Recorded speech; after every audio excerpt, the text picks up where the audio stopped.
Hey, what's up, guys? Considering all the things that happened over the last 12 months during the corona crisis, I wanted to take a moment today and talk to you about the concept of uncertainty. I faced a lot of uncertainty in my life. From my first day in school, when I was the only black kid in a class of 25, to being sent to Nigeria when I was only 12 years old without knowing I was gonna live and stay there for some time, to moving to the United States and leaving my closest friends and family behind, to having my business fail, my marriage end, and losing both of my parents back to back, and all happening at the same time. All of this exposed me to a lot of uncertainty. The current pandemic or corona crisis, the political landscape, and the civil unrest that we've experienced have created so much uncertainty for many of us. I know a lot of you have lost family members, your health, your jobs, your home, your income, just to name a few. Research has shown that job insecurity can have a more profound impact on your health than actually losing your job.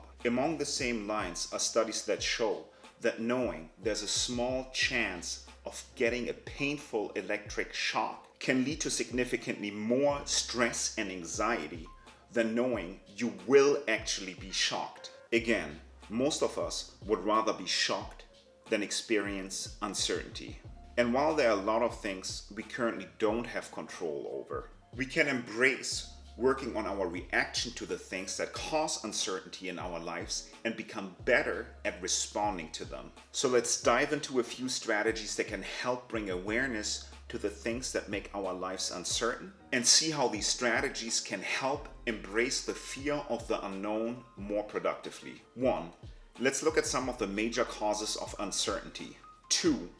The effects that uncertainty has on our lives. 3.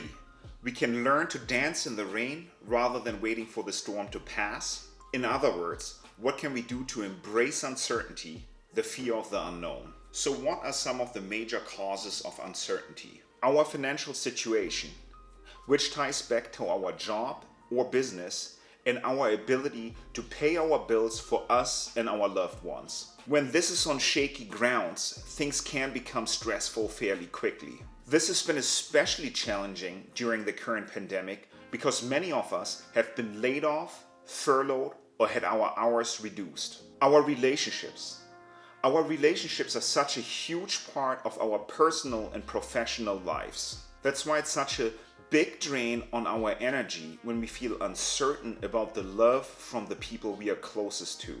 Or worse, when we fear the loss of a loved one is imminent. Also, our relationships with our boss or closest coworkers can drain us if we feel unsupported or we don't know where we stand. The loss of control, health, identity, or security and belonging. This loss can put us in a state of uncertainty as well. Over the last few years, this has been exacerbated through the divisiveness of news and social media. Lastly, starting something new. Be that a business, a side hustle, moving to a new location, or simply making new friends. Starting something new always bears the risk of not having all the answers and getting into situations which are outside of our comfort zone. There are a lot more things that put us in a state of uncertainty, but these are some of the biggest stressors that come up time and again. So let's look at number 2. Now that we are a little more aware of what triggers the fear of the unknown, let's take a brief look and see what feelings of uncertainty can do to us. We all want to feel safe and have a sense of control over our lives and well-being. Fear and uncertainty can leave you feeling stressed, anxious, and powerless over the direction of your life. And as we know, when our emotions run high, our ability to make good decisions decreases. Let me repeat that. When our emotions run high, our ability to make good decisions decreases. Our brains perceive uncertainty as a threat and they try to protect us by only focusing on actions that create certainty. So how do we do that? We dive into research. Some research can be good, but it can also overwhelm you and make you feel more stuck. We invest in training, books, and courses we think help solve our fear of the unknown. And when that does not work, we procrastinate and ultimately give up or wait until a decision is forced upon us. These are common ways of dealing with uncertainty. They are not very effective because they are reactionary rather than intentional, and they stand in the way of us feeling better, happier, or living the life we desire.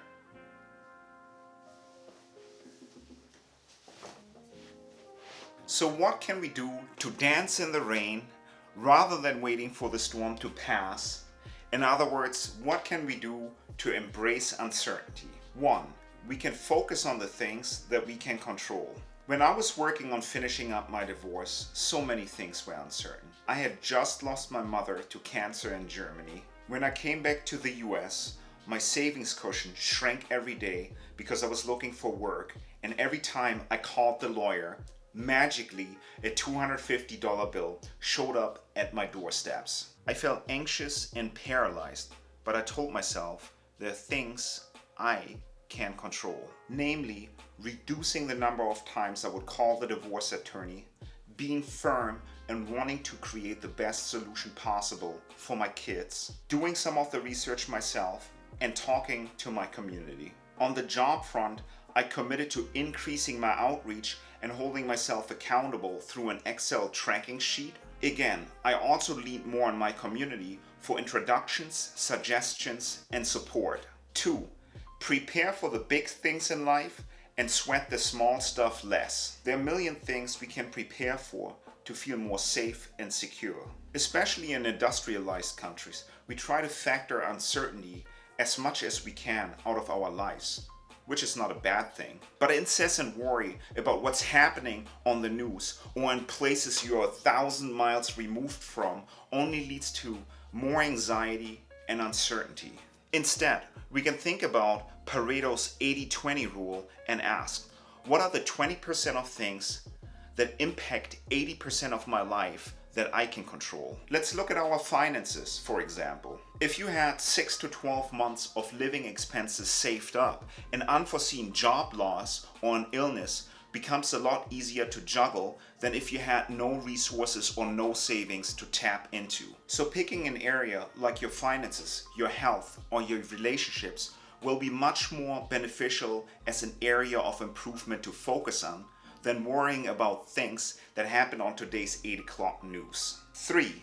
Breaking things down into smaller increments. Starting anything new or life-changing can be overwhelming. So it's important not to take on too many things that introduce uncertainty into our lives all at once. Also, single tasking or focusing on one issue at a time rather than trying to solve all of our problems or uncertainties all at once is very helpful.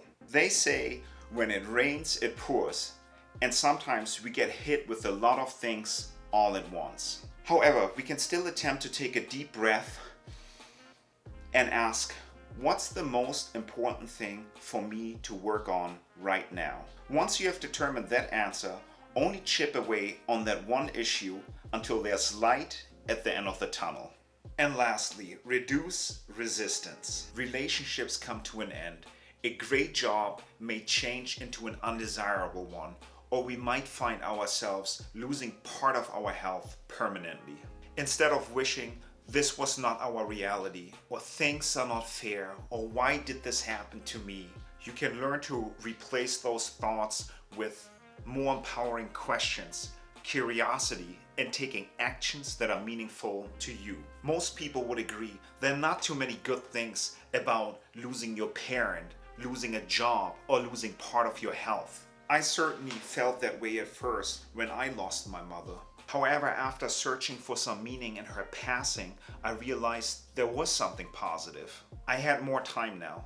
I had more time for things that were important to me, such as creating, learning, and spending time with family and friends. Instead of thinking, why is this happening to me? Or why was this taken away from me?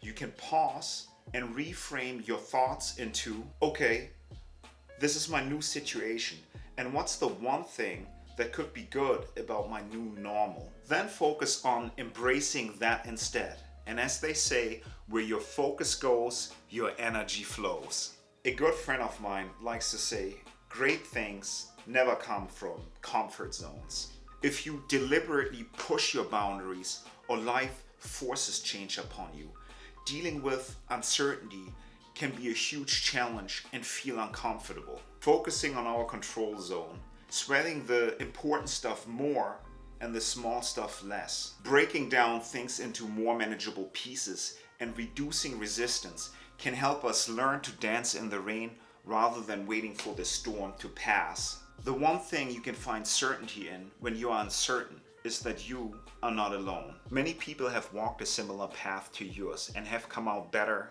on the other side. And so can you. Two more things. If you want to learn how to focus on what's really important when you're facing uncertainty, minimalism can be a great tool. I created a video, I'll link it up here, and check that out. Also, if you found some value in this video and learning how to embrace uncertainty, please do me a favor.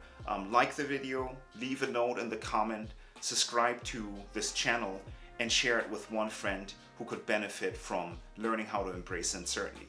Thanks so much for watching, and I'll see you on the flip side.